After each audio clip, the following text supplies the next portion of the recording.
I-check mong aso nabuksa kaya naman pala.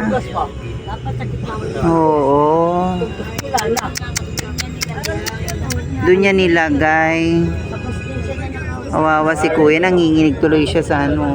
Sabay pa. Nakaraan niya, swerte pa yung lalaki. Sabay pa. Mabigat ito, Okay lang. naramdaman niya sa bulsa niya, parang kailangan Oo, kawawa si kuya. nung nakita niya yung kamay ng matanda, ginanon niya talaga. Grabe, masakyan niya. Grabe. Nakakaloka, kawawa naman si kuya. Oh. Grabe naman. Nanakawan siya ng cellphone sa kawalet. Nakakaloka. Kaya ingat-ingat. Kaya nga kuya, i-check nyo na lang po, i-block nyo na lang yung sa ano nyo. Oo. Kawawa na. Kasi siksikan yun yung timing niya talaga. Nakaraan din, siksikan Oo, din kami siksik. noon. Buti napansin ng lalaki yung ano niya, parang may nagalaw sa bulsa niya. Siksikan kasi kaya yan, dun sila nag-aabang. Kaya magamit dyan. Yun din ata, yun, yung matandang negro.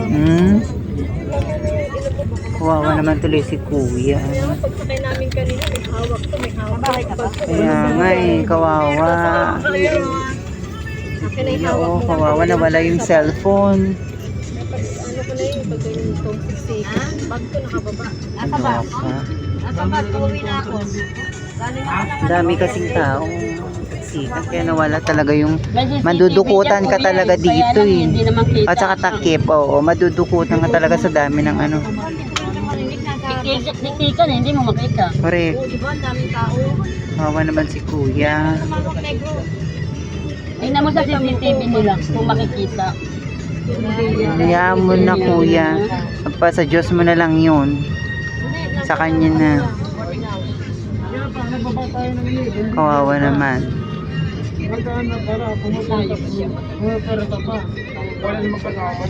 Oo.